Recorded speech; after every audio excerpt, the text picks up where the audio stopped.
Welcome to the New England Makers Summit Virtual Track A, Business. Our presenter today is Alex B. Johnson, who is the President and Chief Executive Officer of Capital Workforce Partners. Mr. Johnson has spent his entire career dedicated to helping individuals build careers that align to the demands of businesses. He has extensive experience working with business-led boards, employer engagement, strategies, and he has comprehensive knowledge and experience working with federal and state legislation and workforce development funded programs. In his role at Capital Workforce Partners, Mr. Johnson is responsible for leading regional efforts to engage businesses, public agencies, labor unions, and community organizations to help job seekers build the skills for in-demand occupations. And now, Alex B. Johnson.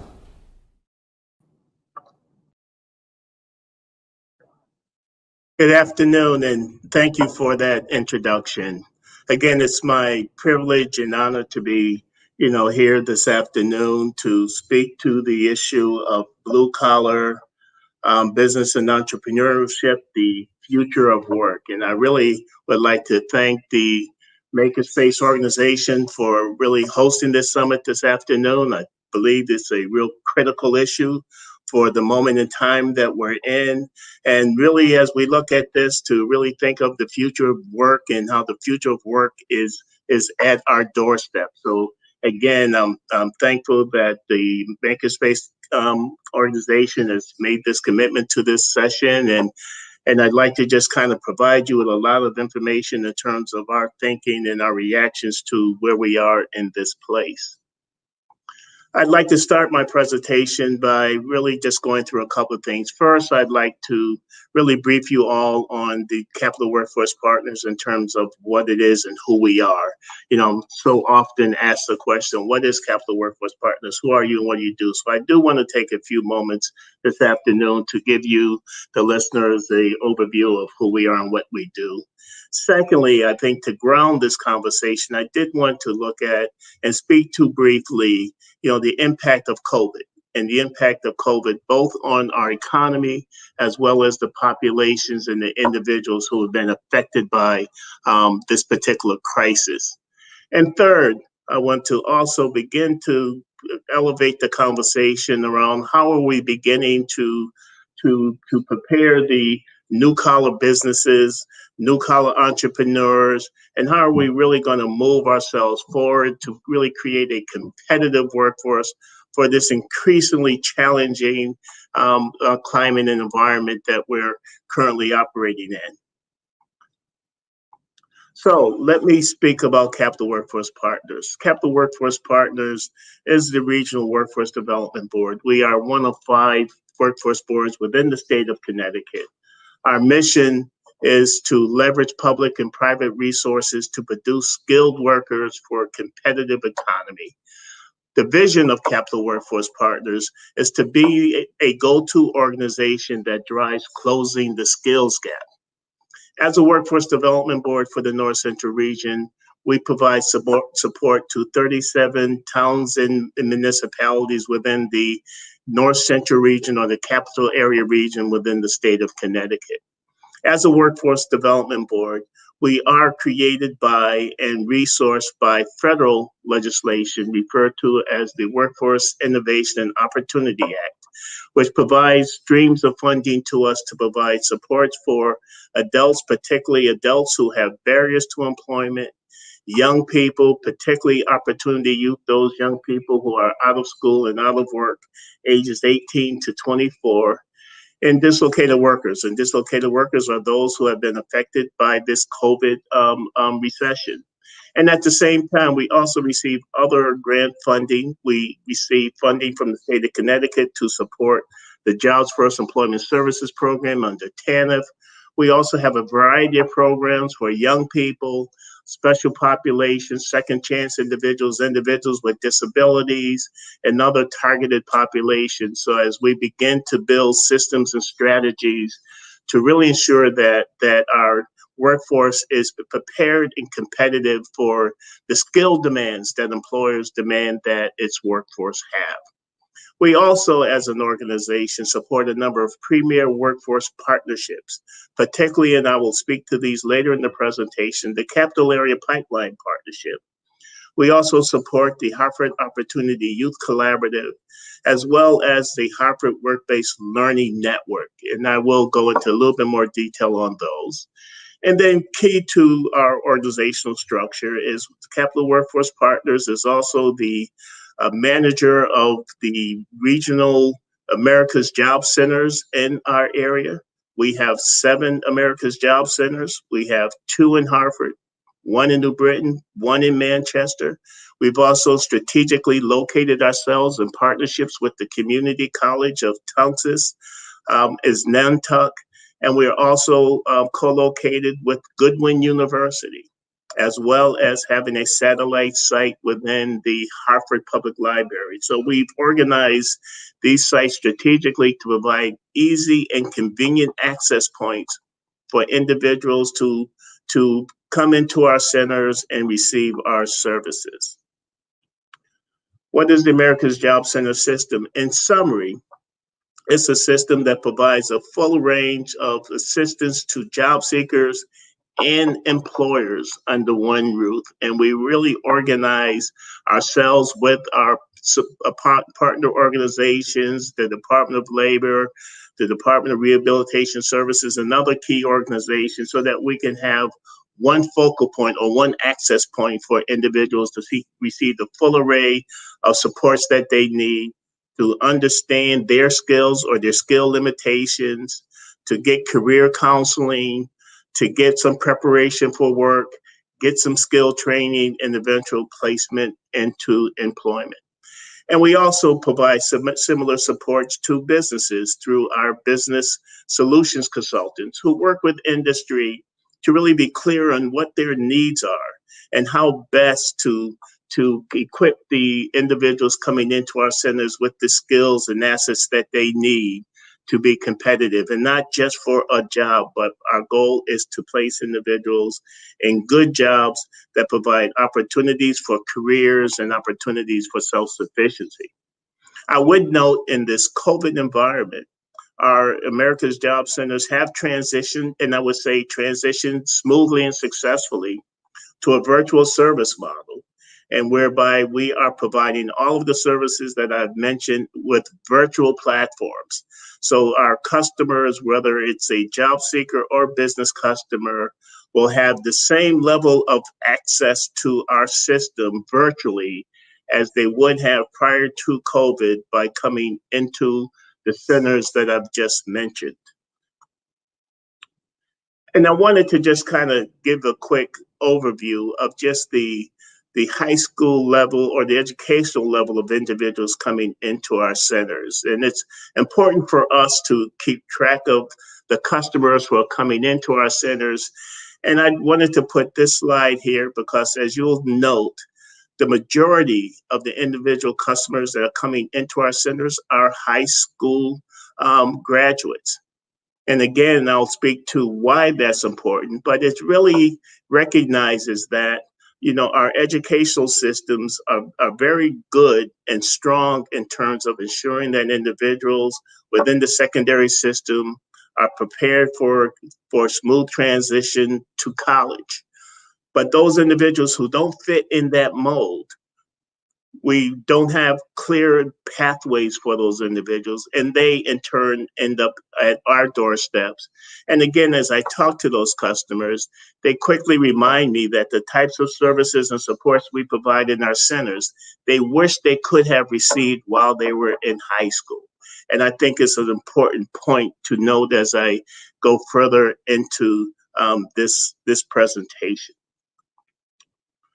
Also, I just wanted to note that the Capital Workforce Partners also works very hard to align itself with the Governor's Workforce Council. And I would note that under our current Governor Lamont, he's done some very significant and achievements in terms of building the capacity of Connecticut to really respond to the needs of our business and employer customers.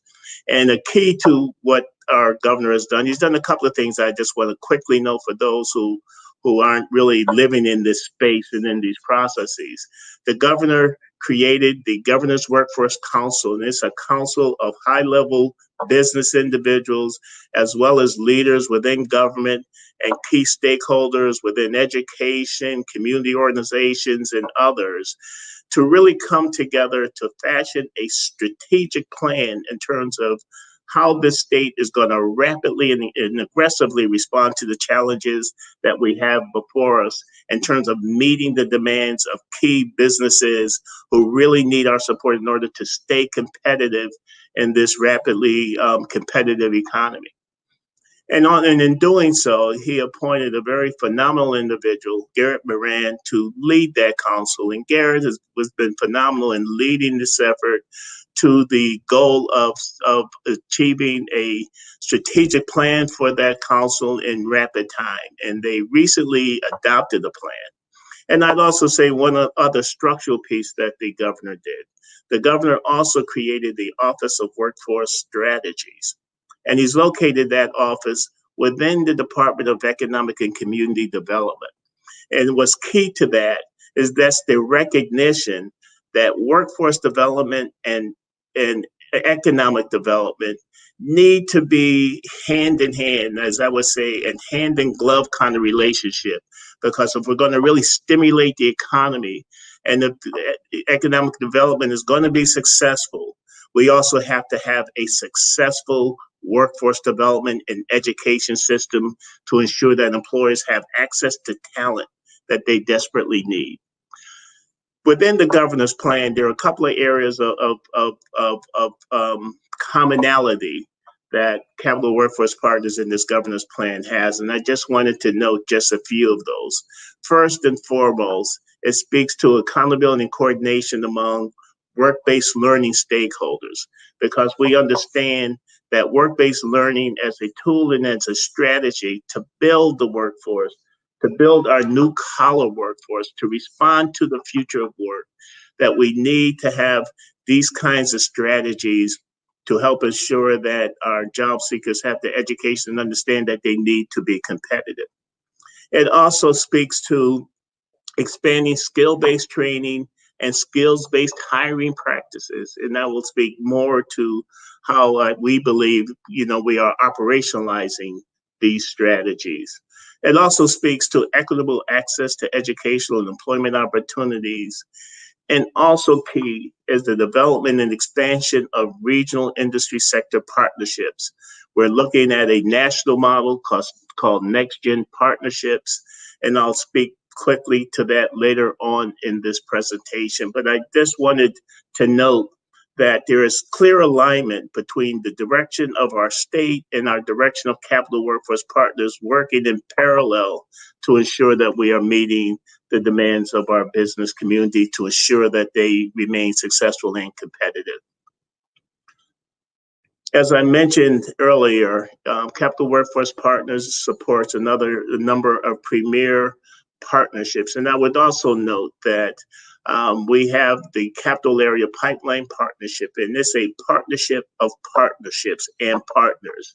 And we really built it to organize the partnerships that we have that are sector-based, but also look at how there are horizontal needs, skill development needs, talent development needs that cross the boundaries of the individual sector partnerships. So, for example, individuals, whether they're going into manufacturing or healthcare, need the same professional development skills, need some of the same collateral skills that are necessary irrespective of the sector that they are achieving. So we have built this Capital Area Pipeline Partnership to respond and enable us to really have access to employers, to our employer partners, to ensure that we're building an efficient pipeline to support their needs. And I do want to note that we're doing this work in partnership with the Workforce Solutions Collaborative of Metro Hartford, that's supported under the United Way, as well as the National Fund for Workforce Solutions. We have been doing partnership work in terms of engaging sector-based partnerships and employers going back a number of years. So I do want to uplift the relationship we have with the Workforce Solutions Collaborative of Metro Hartford, because together we are doing what we can to ensure that employers are not just at the table, but are empowered and engaged to ensure that what we do is aligned to their needs. Capital Workforce Partners, also working with the All-In Coalition in Hartford, is the backbone organization for a work-based learning network. And again, I spoke to the critical need of work-based learning. I'll speak more to the critical need of work-based learning later on in this presentation. But I did want to note that in this region, in the capital area, that we do have a learning community of about 12 to 15 community-based providers who are really working collaboratively to really build models and standards for work-based learning, and really looking at these quality standards in terms of how are we aligning the academic curriculum with the need for professional skills. And professional skills are those skills that we commonly refer to as those soft skills, those behavioral skills. But how are we embedding the need to help young people develop those skills while they're in secondary education? How are we building curricula around that? Also, how are we integrating and developing the integration of classroom learning with work-based learning and worksite experiences? These are the core principles and framework of doing true work-based learning strategies. And then third, how are we formalizing the work-based internship so it is a learning experience, and a learning experience that can be documented and archived in a way that individuals can also use this as part of their learning portfolio. So we're really looking at how we standardize and really build upon these principles as we're building the system that we will talk to later in this presentation. I also wanted to just quickly note a couple of important programs that Capital Workforce Partners is managing. I would note that we are the recipients of some of the CARES Act funds. Again, Governor Lamont made available to the Workforce Board statewide and other organizations some of the CARES Act funds, and we were the recipients of $3.7 million. And it really provides opportunities to provide credential-based learning in a number of targeted sectors, particularly healthcare, IT business, financial, construction, transportation, and manufacturing. And although these are short-term credentials, it puts individuals on their career pathway so that we could continue to support their development as we are preparing them for new collar jobs, those jobs that don't require a baccalaureate level necessarily, but require a stackable series of credentials and certifications that are industry recognized in the marketplace, that have value to individuals and employers. And I would also note that these opportunities are targeted to individuals who were affected by COVID, who have lost their jobs as a result of COVID, to enable them to acquire the necessary skills to be reemployed. I also wanted to highlight one other program that Capital Workforce Partners is managing in addition to the other programs that we operate. We are also working with the Department of Labor and the state's Connecticut Apprenticeship Initiative program to implement pre-apprenticeship and credential-based programs. We're delivering these programs through our community colleges, through Goodwin University, our high schools, and a host of other partner organizations. But what's key to the Connecticut Apprenticeship Initiative, as you look at this chart, it enables us to serve individuals while they are still in high school. And that is key to the success of building the skills-based model that I'll speak more to later in this presentation. But again, that is one of the benefits of the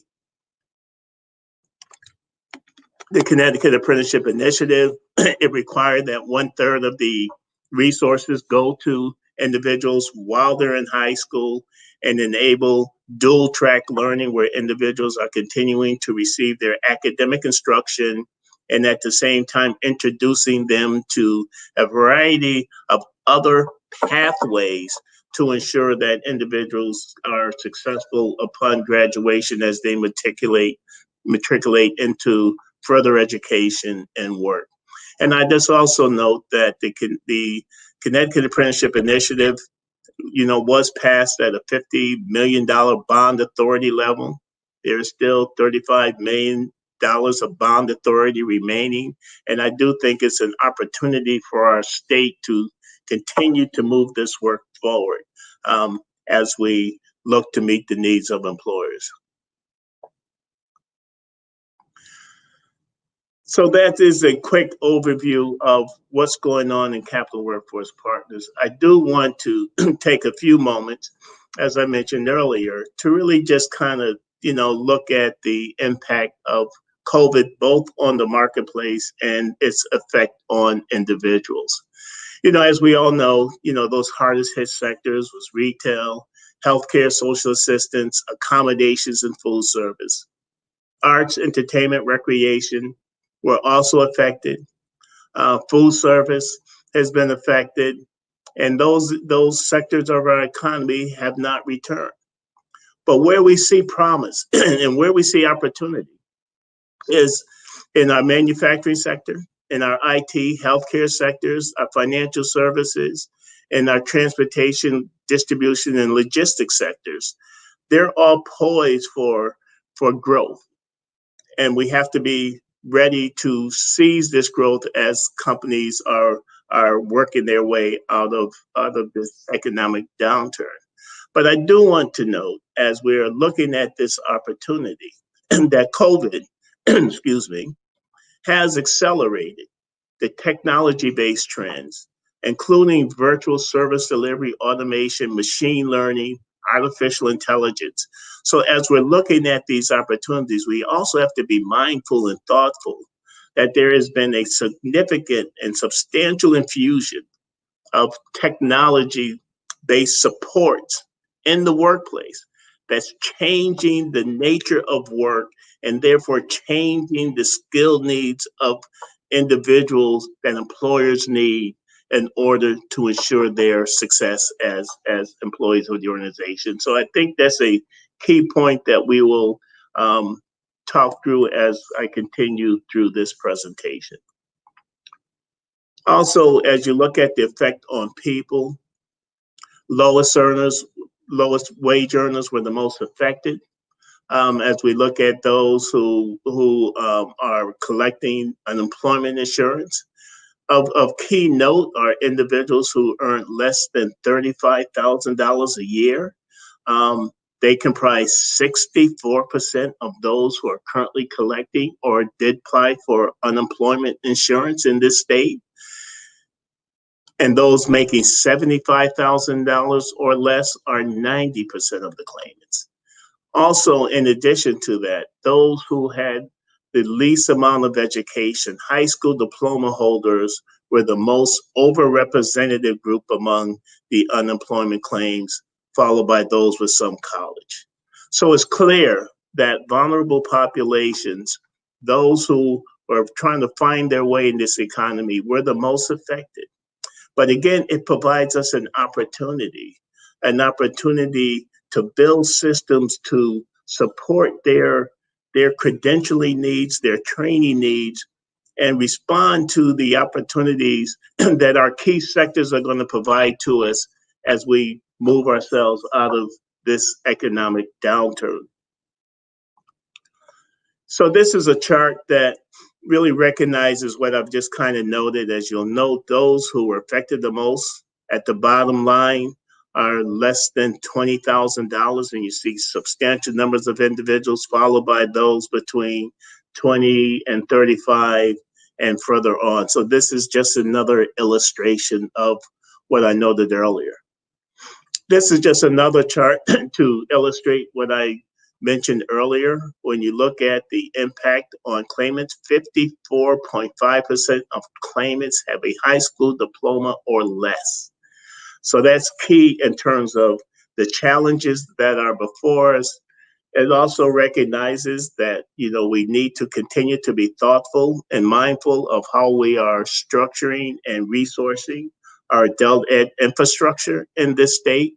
Um, that's a conversation for another day, but I did want to really just park that part of this challenge. Also, it needs to be dealt with in the form of how are we modernizing our adult ed infrastructure. Also, as I mentioned, while hiring demands in manufacturing are showing modest recovery in recent months, advanced manufacturing and other high tech industries are poised for long-term growth, and we're really confident that these companies and this industry is going to return, but it's going to have increased demands for talent. The heightened reliance on automation is increasing the skill needs of the workforce capable of managing, repairing, updating, and innovating technology. So we're going to still need to have individuals who have the skill sets, not necessarily education, but education is very important, but also the credentials that enable them to perform in this rapidly changing economy and a rapidly changing workplace. Also significant increases in data collection, data processing capabilities are requiring the advanced skills and other skill sets. And then I would note that remote work, virtual learning, that environment is here to stay. So although we see opportunities, the landscape that we have to work within is rapidly shifting. I talked to a number of employers recently in the IT and manufacturing sectors, and they're clear that their needs are evolving so quickly that they need to and want to lean into our educational systems, because the educational systems have to also reinvent and re-engineer themselves in real time in order for us to be successful. Because this rapid pace of change and innovation, is creating new and unexplored niche markets for the businesses and entrepreneurs with the skill sets to develop solutions. So there are opportunities here, provided that we can upskill the talent to ensure that they can take advantage of these opportunities. The environmental scan implications, and I've kind of spoken through each of these items. Just wanted to rehash: manufacturing is showing modest short-term recovery, but we're confident, with the defense contracts that we know some of these companies have in our supply chains, that over time, they will be back. But at the same time, we have to be thoughtful that individuals with high school degrees and the lowest earners have been the most impacted. But again, it's an opportunity for us and for them to introduce them to new skills and new careers and new sectors of opportunity. Significant number of individuals with multiple barriers. Again, significant need for high quality and virtual learning tools and training options, along with technical support. Also, the need for long-term training options, employment pathway support services, and greater attention to innovation and credential-based pathways.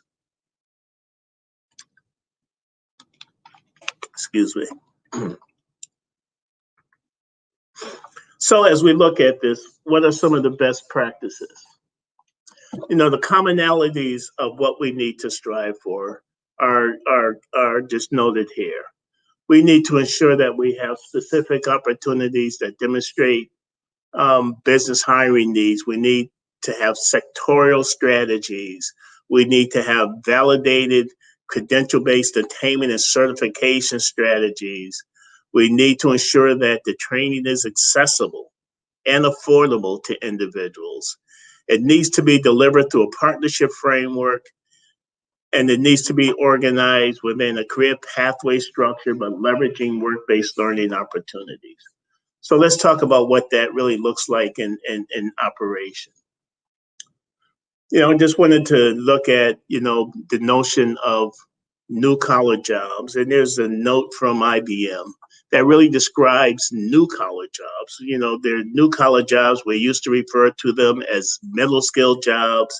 We've used a variety of terms to speak to jobs that require more than a high school, less than a baccalaureate level, but they need to have skills and certified skills and credentials that demonstrate that an individual has achieved a proficiency in those skills has really become the core challenge that we need to deal with.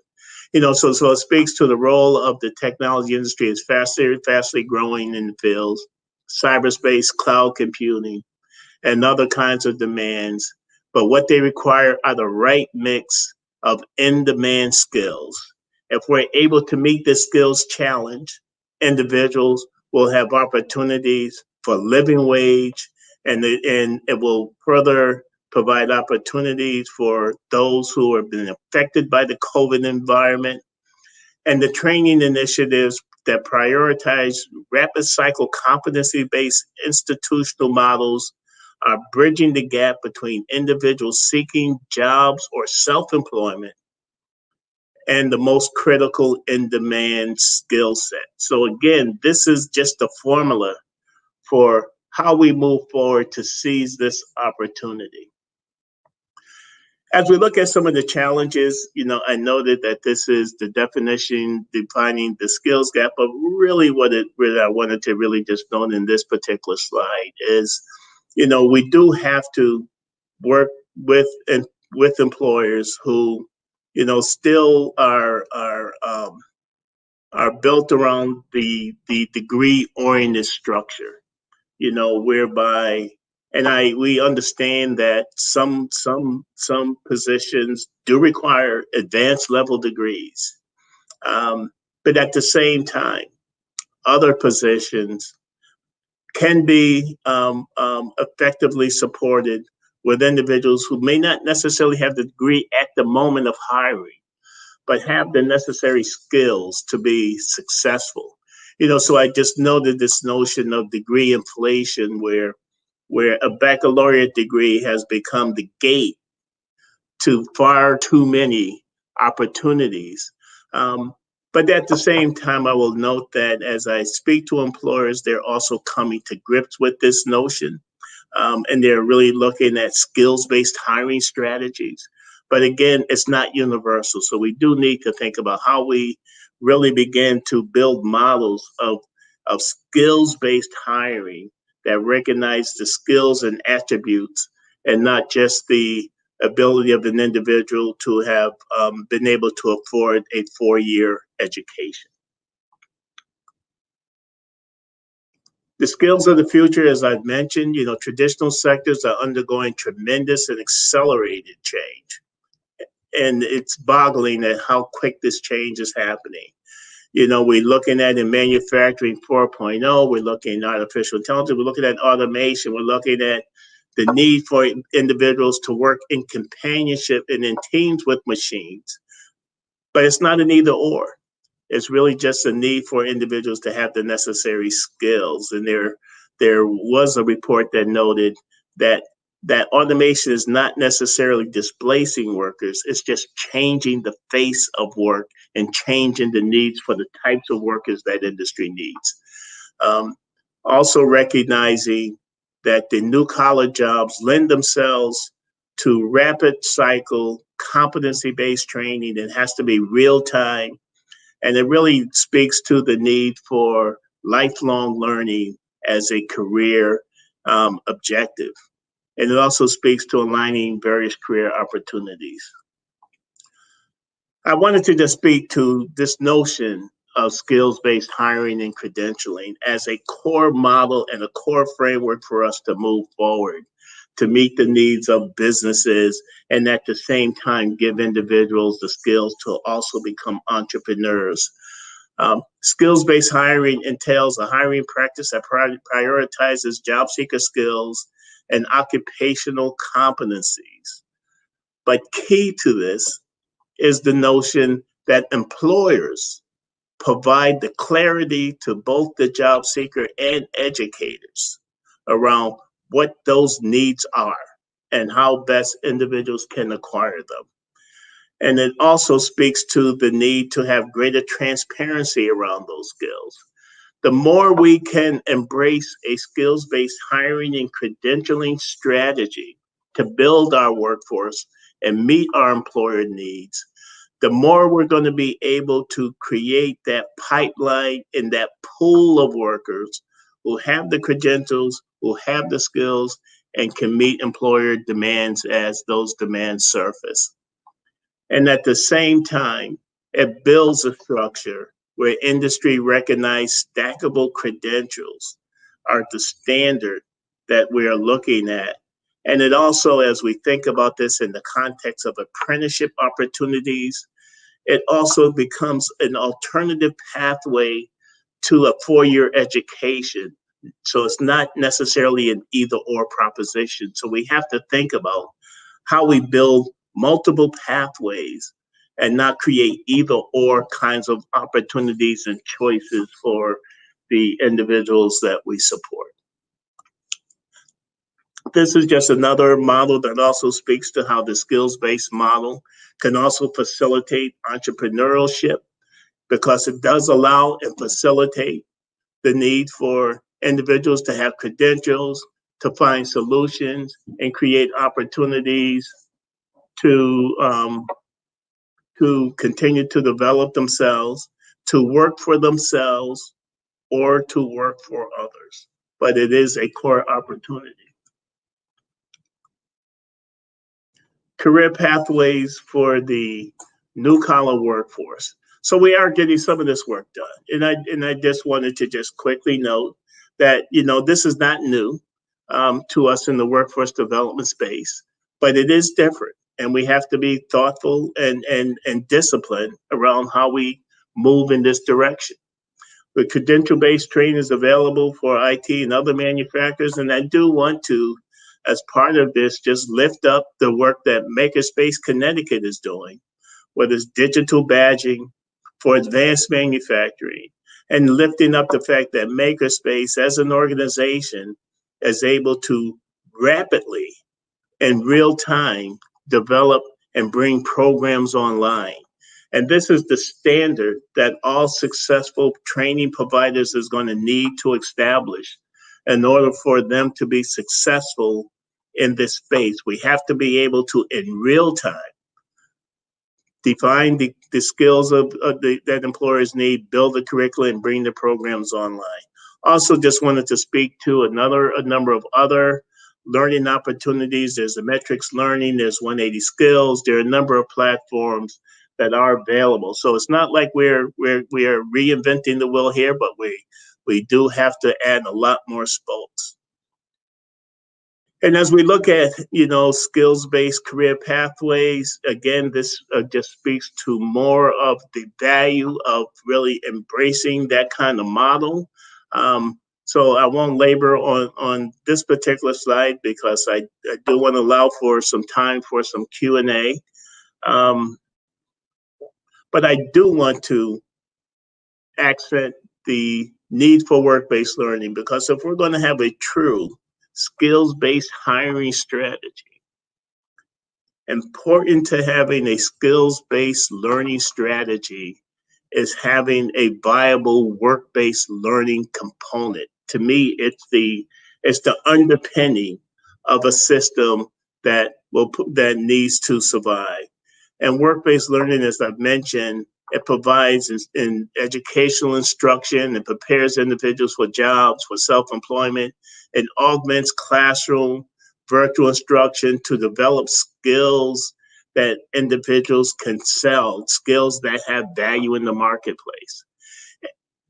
And it also speaks to providing individuals with exposure to workplace culture, workplace expectations, understanding the workplace and how education and work need to be combined, and particularly for our young people, help them understand the value of education as relates to building their career paths. And in essence, this model just speaks to partnerships between business, education, parents, and young people. And if we're able to effectively build those partnerships around the work-based learning strategy, it becomes the underpinning to a successful system.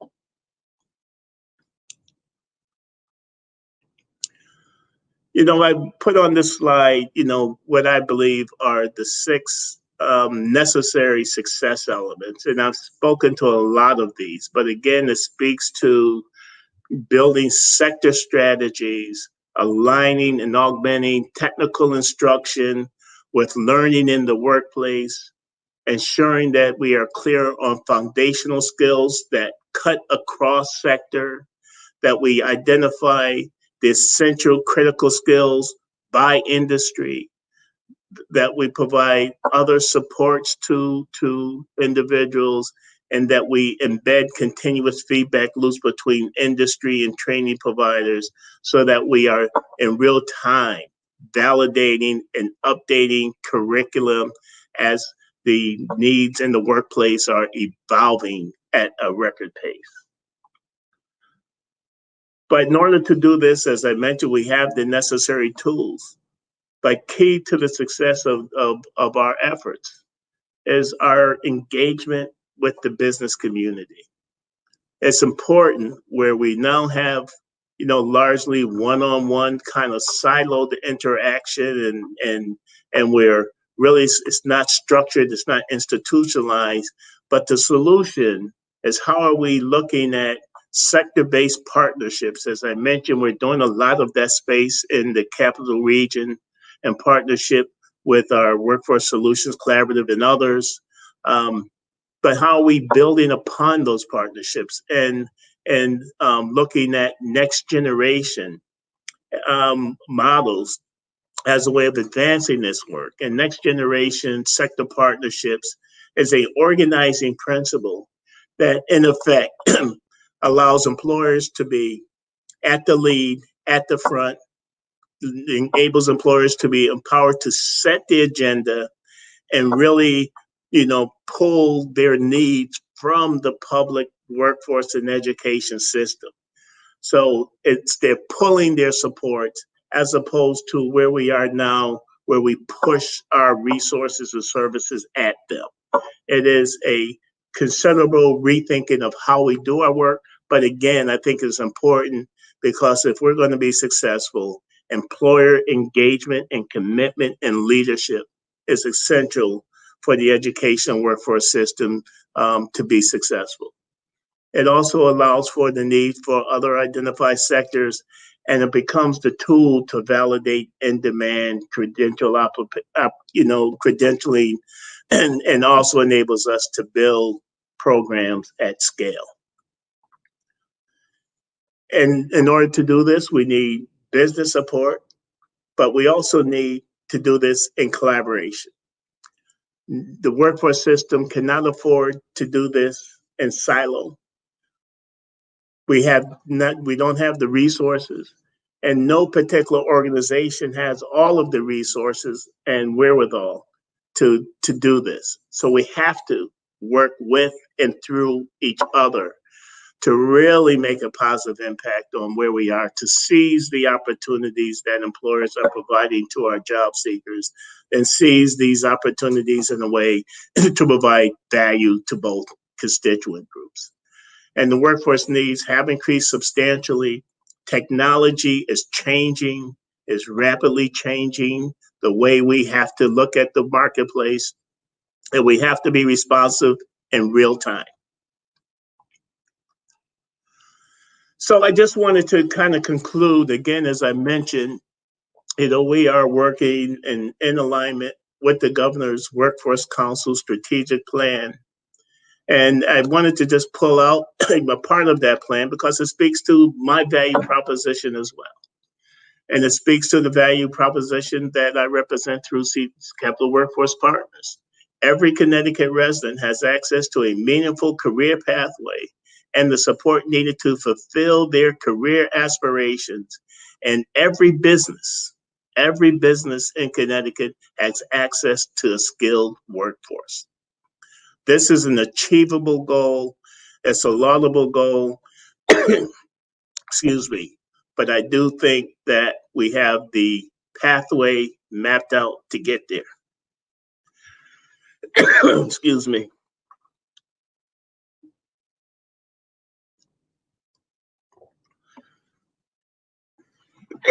So with that, I'd like to conclude my formal presentation.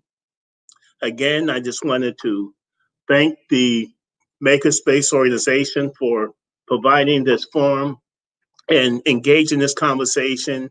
And I would hope that our goal in this conversation doesn't end today, because as we have noted, these are issues that we need to deal with, resolve, so that we can all be on the same pathway to supporting our businesses, building opportunities for entrepreneurialism, and enabling success for all.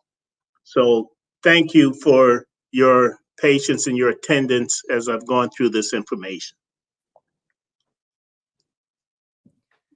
Thank you, Alex. This is Becky Nolan with Metro Hartford. I also sit on the board of MakerspaceCT.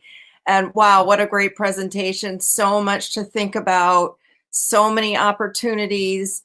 I just want to remind everybody who's watching that there's opportunities to put some comments in your chat, ask some questions of Alex. We have him for the next couple of minutes here just to really dive into some of the information he provided. I'm just going to start out, and obviously as COVID has, the COVID crisis has actually had some fundamental changes, I think, on and our opportunities going forward.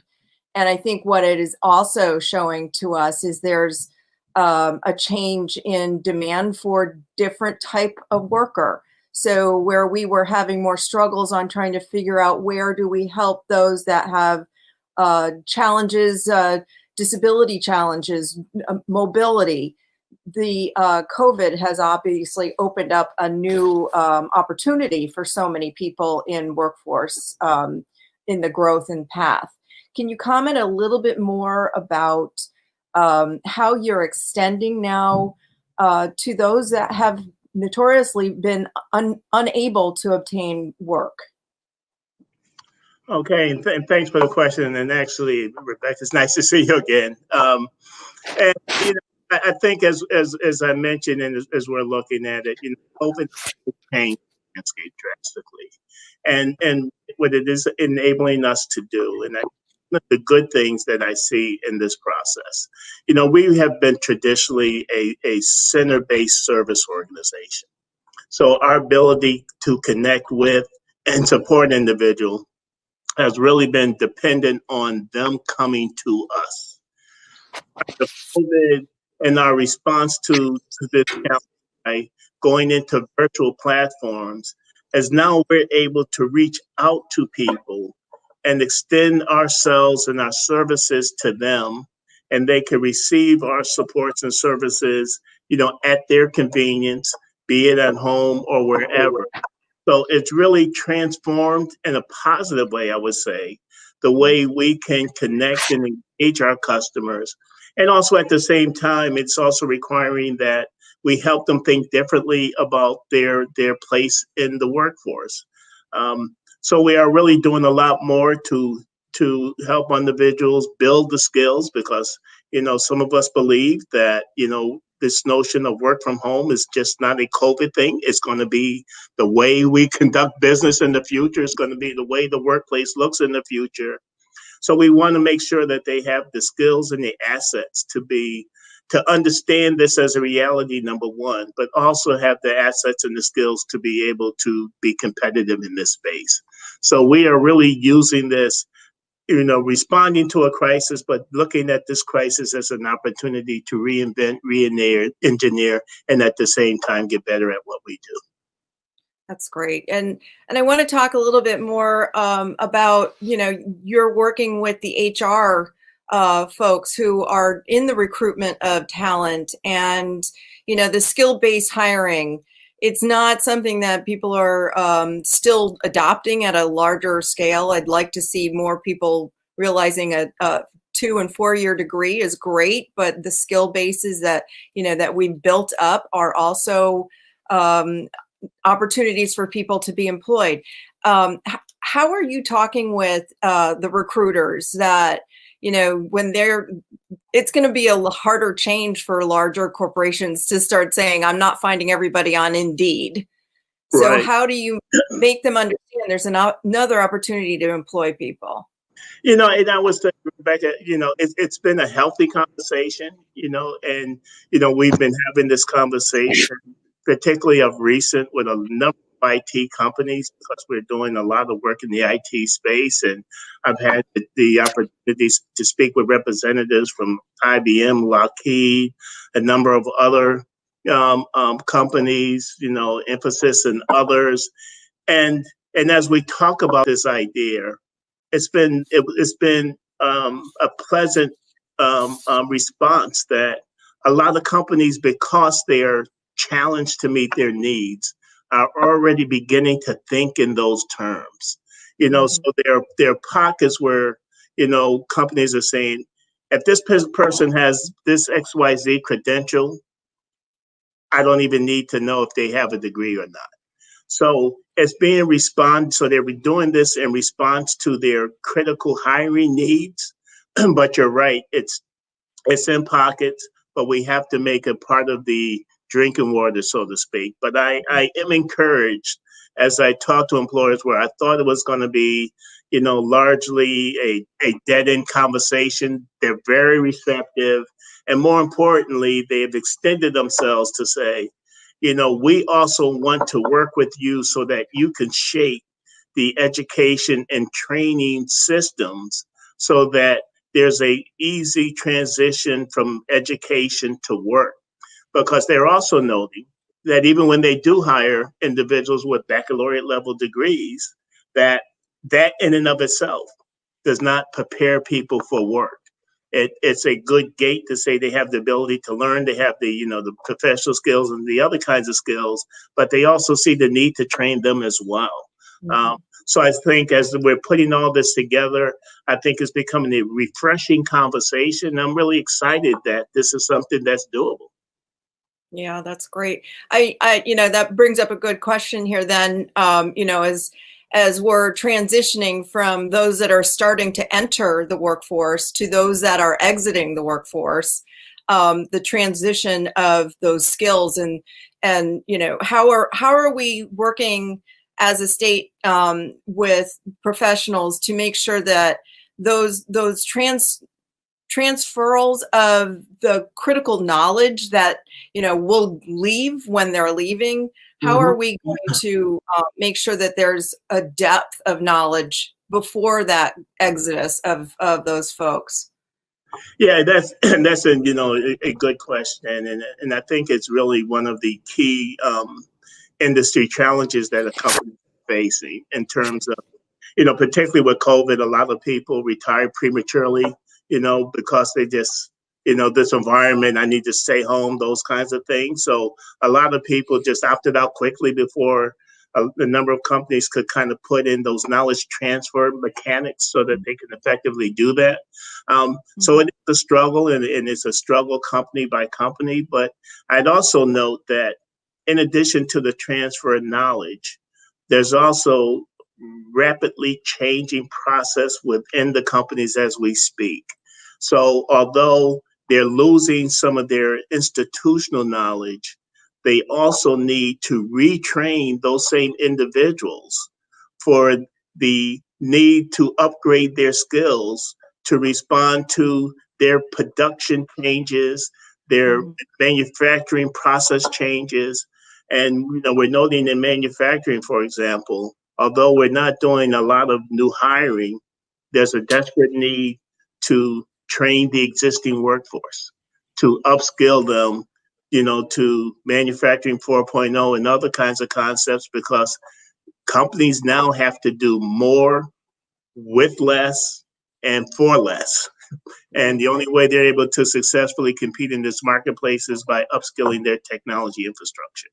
Right, right. And that I think is one of the thing I think we're absolutely starting to see is that blending of the human and the machine, and making sure that those skills are being adapted. I mean, the strategies I think that companies are needing to put into place now it's been accelerated because of COVID, but it certainly is something that is not going to disappear now. And I think it's going to be something that people are going to be more want to adapt into their normal processes, I suppose. You know, I'm looking for questions from anybody in the audience. Feel free to put them in the comments. Alex, do you want to also speak a little bit more about, you know, there are silver linings, obviously, as we're changing and at this accelerated pace. Having more opportunities to collaborate with government, with folks like MakerspaceCT, and industry, the blending of that. Is there an issue of this is my territory, or are we starting to see a better collaborative work going forward now because we've been forced into it? Yeah, you know, I will say, you know, we all kind of have our turf issues, you know, so, you know, I don't want to understate, you know, that they exist, and to some extent, you know, are manifested by external forces. So, so they're not going to just disappear overnight. But with that being said, I do see, particularly in our region and in this state, more of a collaborative spirit, more a recognition that we see the same issues and challenges, and we are able to see where, you know, we can individually, working with others and partnering with others, can make a substantial and impactful response. You know, so I think these issues and challenges are really forcing us to really come to terms that in order for us to be impactful and responsive and do this work at scale, that no one organization can do it all. Right. So I will say it's building partnerships. You know, we still, you know, individually, you know, for a variety of reasons, need to maintain our own brands, you know, so organizations, you know, don't like their brand to get lost. But, you know, we've done partnerships where we just have a page of everyone's brand on it. So we, you know, it becomes everybody under the tent gets celebrated and recognized. And I think the better we're able to do that, the more successful we're going to be. Yeah, I couldn't agree with you more. One of the things as a recruiter of business to Connecticut, I always have to say, you know, the talent is typically the driving force, not the real estate. And to be able to demonstrate the amazing skills that we have here in Connecticut due to the fact of the sectors that we represent in the aerospace, component manufacturing, and the insurance industry and financial services, health industry, all around. I think, you know, having these collaborative partnerships have certainly put Connecticut in a very good space. And, you know, I want to really thank you for a lot of the information you've shared. It's I always learn something new from you, Alex. Every time I listen to you, there's a lot of new information, a lot of new programs that I'm not aware of, and it certainly is something that I'm looking forward to digging a little deeper into. Again, if anyone has additional questions, feel free to reach out. And I think, Alex, I'm not sure if your slides will be made available at afterwards. I'm assuming they will. If anybody is we did pass them on, and happy for them to be public, you know, because it's good, you know, it's a lot of information. I try, you know, within the time limits, because, you know, I could still be talking about this information. I gotta tell you, you kept right to it. You did very well on your timing. Watching the clock, and I said, "Oh, let me speed up a little," because I was trying to get it all. But again, hopefully this is part of an ongoing dialogue.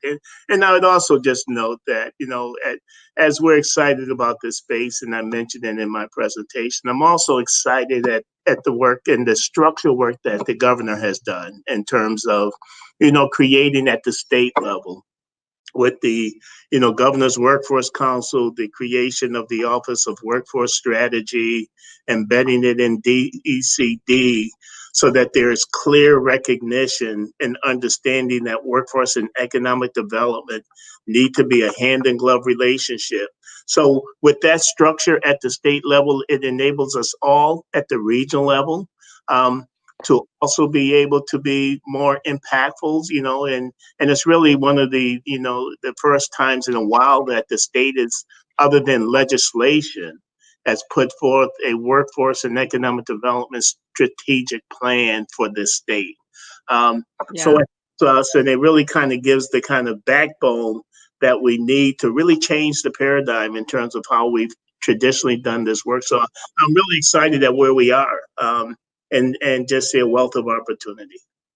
Yeah, I'll end it with that, and I'll just say, I've got 3 words running through my head. It's the responding of what we had to do, the recovery of what we're working through, and how we're going to thrive in the future.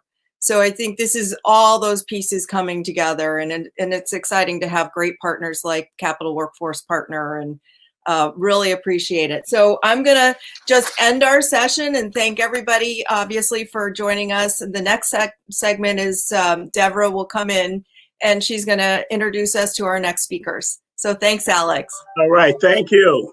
Have a wonderful day.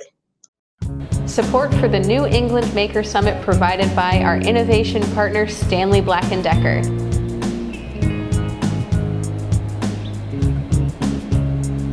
Additional sponsors include the Rutledge Family Foundation, Mastercam, MPH Engineering LLC, CBIA, ReadyCT, and Constep. Thank you for your support.